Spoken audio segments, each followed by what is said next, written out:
The world thought the Diddy case was over. The cameras left. The headlines stopped. The final gavel fell. But just when everyone thought it was finished, Cassie Ventura came back. Late last night, new evidence was filed in the Southern District of New York. Sealed documents, digital records, and what insiders are calling career-ending proof. If what's inside these files is real, Diddy's 4-year sentence could triple overnight. This isn't rumor. This isn't gossip. These are court-confirmed filings, verified by multiple news outlets and acknowledged by SDNY. So what's really in Cassie's evidence? And how could it completely rewrite the end of this case? Before we break it all down, make sure you're subscribed to Fame Insight. We're building a new kind of community, one that follows the real stories, not the rumors. Help us hit our first 1,000 subscribers so we can keep exposing what others won't. Now, let's go back to where this all began. It began quietly, just a flicker on social media, late-night posts from legal reporters, a few cryptic messages from insiders, and a single name trending again: Cassie Ventura. At first, no one believed it. After all, Diddy had already been sentenced 50 months behind bars, a $500,000 fine, and 5 years of probation. The court had spoken, the world had moved on. But within hours, everything changed. By dawn, CNN, NBC, TMZ, and Rolling Stone all confirmed it. Cassie had submitted new evidence to the Southern District of New York. Not statements, not interviews,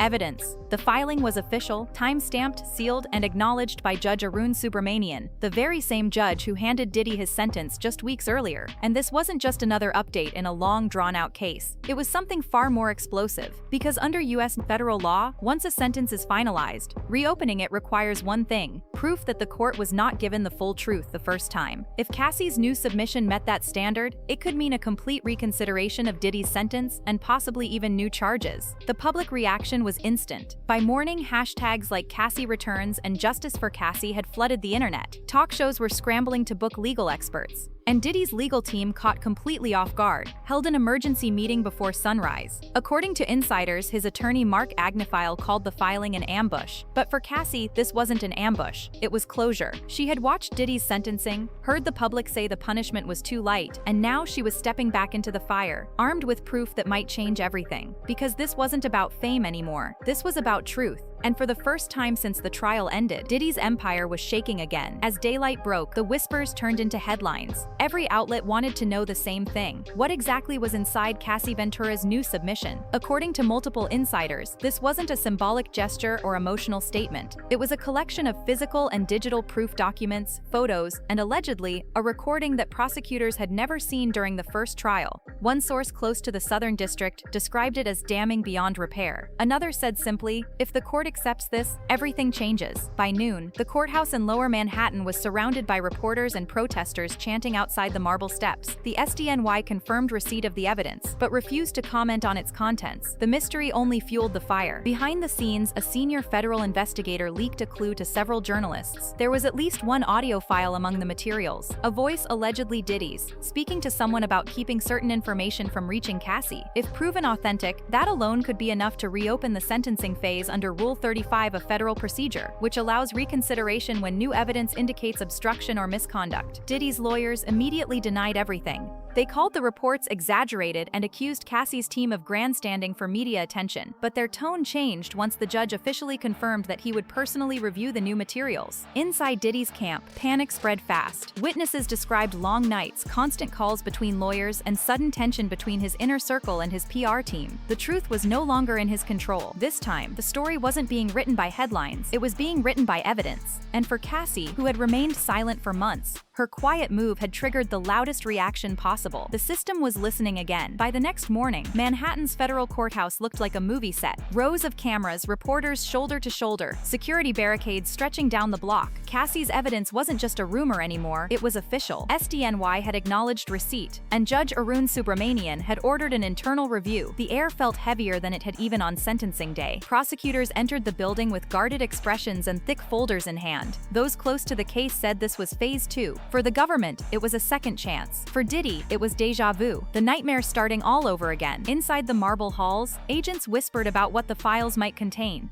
Some believed it was digital proof of long-term coercion. Others hinted at something darker, possible tampering with witnesses during the original proceedings. No one knew for sure, but even the judge's staff reportedly looked shaken after previewing the materials. Outside, the protests grew louder. Handmade signs read, "Power doesn't mean freedom," and no more silence. The city was holding its breath. Meanwhile, inside his MDC cell, Diddy sat motionless. The whispers had already reached the prison corridors. Cassie's back. The same name that started his downfall was now threatening to finish it. And deep down, he knew, whatever she had brought forward, this wasn't just about reopening a case. It was about rewriting it. And then just before noon, a message leaked from a courthouse insider. Judge Subramanian would hold a special review hearing within 48 hours. The story wasn't just alive again.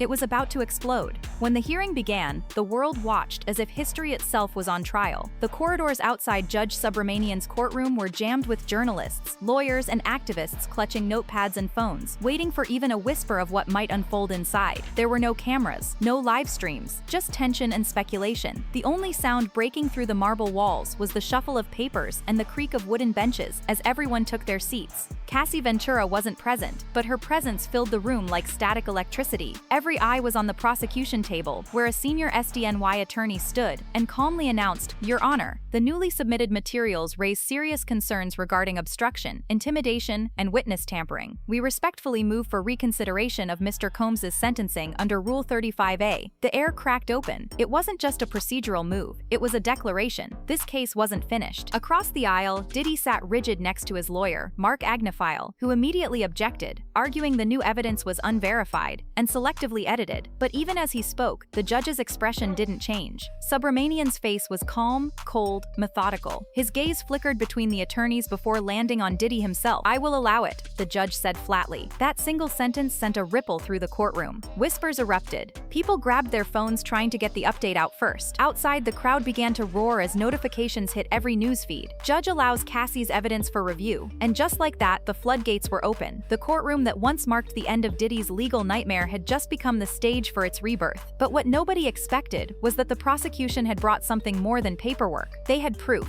and in moments, the world was going to hear it. The courtroom lights dimmed slightly as the prosecution requested permission to play an audio clip, one they described as directly relevant to the reconsideration motion. Judge Subramanian paused, studied both tables, and finally nodded. "Proceed." A faint click echoed through the speakers. Then a man's voice filled the room, low, calm, controlled, and unmistakably Diddy's. "Make sure this doesn't reach Cassie," the voice said. "Handle it the way we always do." The words lingered in the air like smoke. Nobody moved. Nobody breathed. The clip lasted less than 30 seconds, but in that half minute, the atmosphere shifted completely. The judge's pen froze mid-note. Diddy's attorney shot up, stammering, "Your Honor, this clip is heavily edited, taken completely out of context, but the damage was already done." Reporters in the gallery began whispering to their phones, court artists' pencils shaking as they tried to capture Diddy's face, blank, cold, still. For a man who built empires with his voice, it was now the very thing tearing his world apart. The prosecution didn't need to say much after that. "Your Honor," the attorney said evenly, "the government believes this clip establishes a clear pattern of manipulation and concealment." A collective gasp swept through the room. Cameras outside caught nothing, but the sound of murmurs and footsteps leaked through the hallway doors. The story was already racing across social media. Leaked recording played in Diddy courtroom, judge visibly shaken. Inside, Diddy just sat there, his jaw locked, his eyes fixed straight ahead, and for the first time since his rise to power, he looked like a man who knew he'd lost control. The silence that followed was unbearable. Even the air felt heavy. Judge Subramanian leaned forward, his voice steady but colder than before. "When this court issued your original sentence," he began, "it was under the assumption that the evidence reflected the full truth.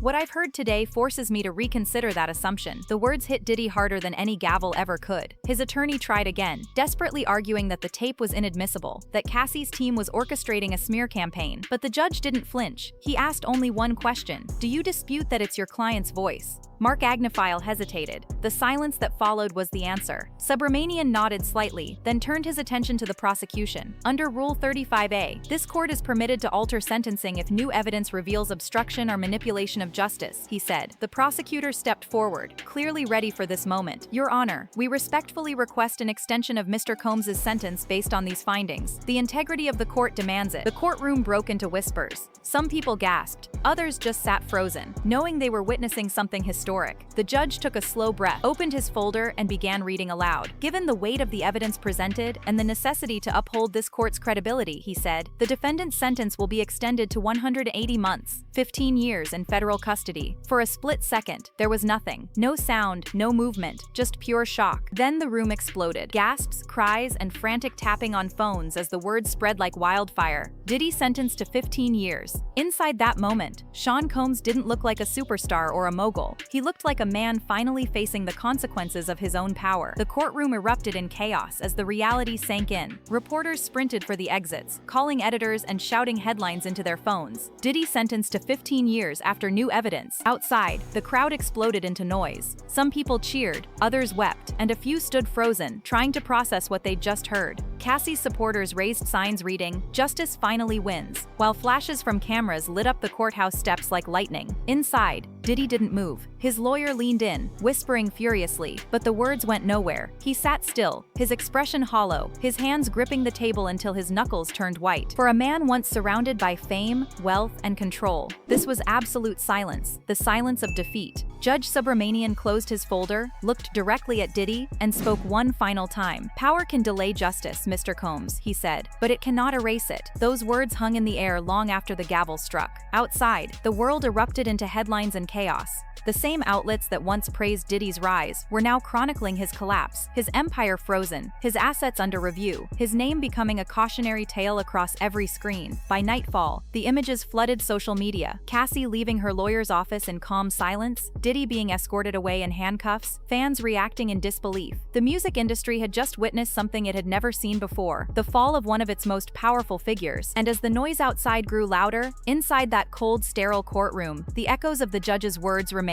The sound of finality. The end of an empire that thought it was untouchable. Within hours, the entire nation was in uproar. News networks cut into primetime broadcasts, with one headline dominating every screen. Diddy's sentence extended to 15 years after Cassie's new evidence. Social media became a battlefield. Supporters called it excessive, while survivors and advocates called it justice, long overdue. Talk shows scrambled to book analysts, psychologists, and former insiders to break down what this meant for celebrity accountability. But no matter who spoke, the message was clear. The era of untouchable power had just cracked. In the days that followed, footage of Cassie walking out of her attorney's office went viral. She didn't smile, didn't speak, and didn't need to. Her silence became a symbol, a quiet declaration that this was never about fame. It was about closure. In contrast, Diddy's team remained silent, refusing to comment beyond a short statement calling the ruling unjust and politically motivated. But even his usual defenders kept their distance. Industry peers who once praised him started deleting old posts, issuing vague comments about truth always coming out. It was clear, the tide had turned. Meanwhile, inside MDC Brooklyn, the weight of it all hit Diddy in waves. His privileges were gone, his private calls reduced, his movements restricted. Guards said he kept to himself, rarely speaking, just staring at the wall during rec time. The same man who once ruled every room now sat in silence, his name reduced to an inmate number. Outside, documentaries were already being planned, think pieces written, and protest groups using Cassie's case as a rallying cry for reform.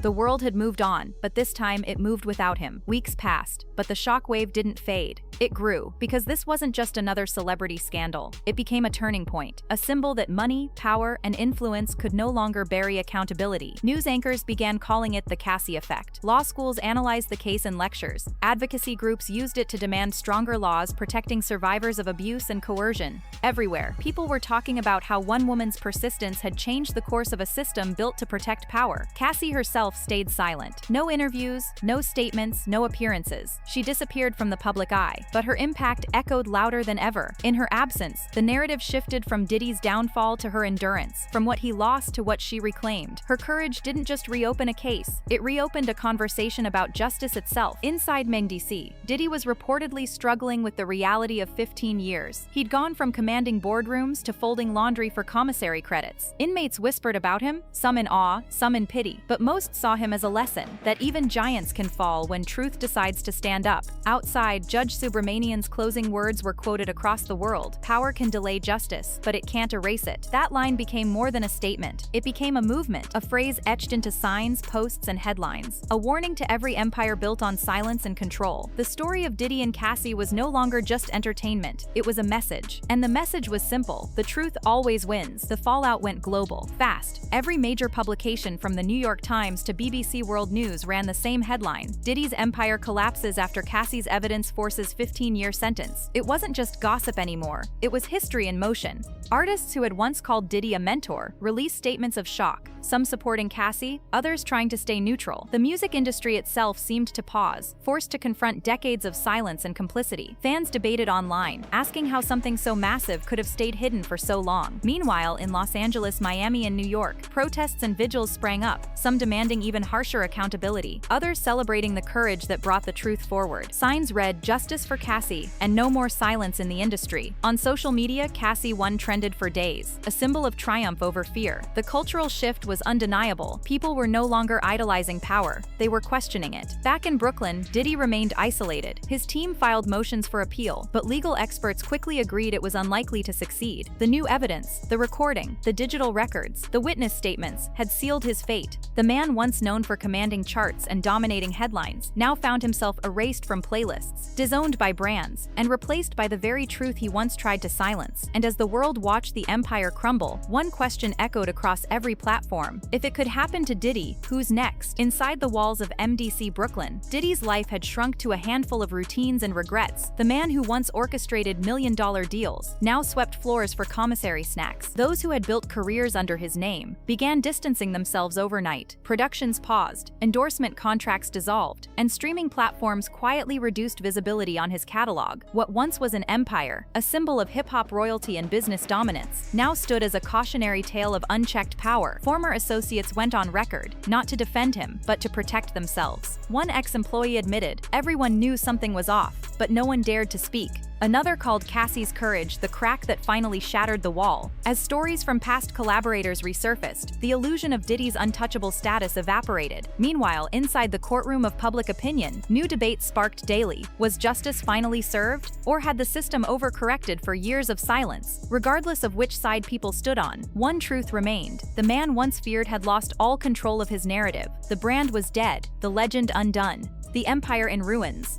And yet, in that ruin, something new was rising, a shift in the culture itself, a recognition that the era of protecting power at the cost of truth was over. The same industry that once celebrated him was now reckoning with itself, rebuilding in Cassie's shadow, learning that survival now depended on accountability. While the world dissected every second of the courtroom drama, Cassie Ventura said nothing. No interviews, no press appearances, no emotional posts. She didn't need to. Her silence had become its own kind of power, measured, controlled, and deliberate. The woman once dismissed as a footnote in someone else's story was now the author of its ending. Her decision to stay quiet wasn't weakness, it was strategy. Every day she refused to speak, the focus stayed on the truth itself, not on spectacle. Behind the scenes, sources close to her described a calm resilience. She was healing privately, far from the cameras, choosing peace over publicity. Her lawyer released only one statement: Ms. Ventura has no further comment. The record speaks for itself. And it did. The record now included evidence, strong enough to alter federal sentencing, and a moment in history that redefined what survivor justice could look like. Media outlets tried to chase her down, offering millions for exclusive interviews, but Cassie's silence was louder than any paycheck could buy. It told the world that her fight was never about revenge or fame. It was about freedom, the freedom to exist beyond what happened, to reclaim her name from scandal and reshape it with strength. And in that silence, the narrative changed forever. She wasn't Diddy's ex. She wasn't a victim. She was the reason the system blinked, the reminder that even in the loudest industries, the quietest voice can shake the ground. Weeks passed, and the storm began to settle, but the world was not the same. Every documentary, every news panel, every social media debate returned to one defining question: how did it take this long for justice to reach someone so powerful? Legal experts called it a precedent, a wake-up call to the entertainment world that no amount of fame could permanently shield wrongdoing. The Diddy case became a benchmark in modern accountability, studied in law schools and cited in courtrooms. Within the industry, the ripple effect was enormous. Production companies quietly began auditing their own contracts, reviewing non-disclosure agreements, and re-evaluating old settlements. Artists came forward with stories that mirrored Cassie's, stories once silenced by fear, but now amplified by her courage. A movement that started as whispers had turned into reform. Inside prison walls, Diddy reportedly kept to himself. No interviews, no music, no press statements. The arrogance that once defined him was replaced by resignation. And yet even there, rumors persisted that he was planning something: a tell-all, a redemption bid, a final word to reclaim control, but outside, that narrative no longer belonged to him. It belonged to those he silenced. And for Cassie, her silence continued to echo, not as absence, but as legacy. She didn't need to speak. The world was already doing it for her. And in every headline, every hashtag, every reform sparked by her courage, the same message was repeated again and again. Truth may take time, but it never dies. Months later, the dust had settled, but the story refused to fade. The Diddy case had transcended headlines. It became history. The footage of Judge Subramanian's final words still circulated online, used in classrooms, news specials, and think pieces. Power can delay justice, but it can't erase it. Those words were more than a sentence. They were a warning. In the entertainment industry, boardrooms changed. The culture shifted from silence to scrutiny. Old systems built on loyalty and fear began to fracture. New voices emerged, young artists, executives, and survivors, demanding transparency and accountability. The movement Cassie unknowingly reignited became a blueprint for others to follow. As for Cassie, she remained invisible in the best way possible. Living quietly, far from the spotlight, her peace became her protest. No sponsorships, no tell-all deals, just the quiet dignity of someone who chose healing over headlines. And in that quiet, the world finally understood what justice truly looked like. Not fame, not fortune, but peace. For Diddy, his name became a symbol of consequence, a lesson in what happens when influence meets accountability. The empire he built stood as a monument to what power can achieve, but his downfall became a monument to what power cannot escape. And as time moved forward, the final truth remained the same. In a world built on illusion, truth always wins. Because when the lights go out and the cameras stop rolling, only one thing stands unbroken: the record of what really happened. In the end, when the headlines fade and the noise dies down, the Diddy saga will be remembered for one thing: the power of truth. No matter how many years it takes, no matter how many walls stand in its way, it always finds a way to surface. Cassie Ventura didn't just reopen a case, she reopened a conversation, the one about power, accountability, and the price of silence. For the music industry, this was more than a scandal. It was a mirror, reflecting decades of hidden abuse, unchecked privilege, and the people brave enough to stand against it. And for those watching from the outside, it was proof that no empire is untouchable. As the story closes, we're left with a world that's just a little bit more awake, a culture that can't unsee what it's seen, and a reminder for everyone listening now: never underestimate the strength of one voice willing to tell the truth. Because in the end, the stage lights dim, the applause fades, and the world moves on. But truth, it stays. So if you're still here with us, make sure to subscribe, share this video with someone who needs to hear the facts, and keep following Fame Insight as we continue to break down the stories others won't touch. Because this isn't the end, it's only the beginning of a new standard for truth and fame. The Diddy case didn't just end in a courtroom, it ended in a reckoning. For decades, his image represented invincibility, success beyond measure, untouchable status, limitless power. But when truth entered the room, none of that mattered anymore. What began as whispers became a movement, one that forced the world to look at what fame had protected for too long. And Cassie Ventura became the symbol of that change, not through press conferences or interviews, but through persistence, the quiet kind that doesn't fade with attention. In every industry, from music to media, people began asking harder questions. Who else has been protected by power? Who else was silenced? And what happens now that the silence is broken? History will remember this moment not just as the fall of a superstar, but as the rise of accountability. It reminded everyone watching that truth isn't a weapon, it's a mirror. And when it reflects back, it shows everything: good, bad, and real. So as the credits roll on this story, remember this: the world isn't just watching, it's learning. And here at Fame Insight, we'll be here to document every chapter that follows, because justice might move slow, but it always arrives.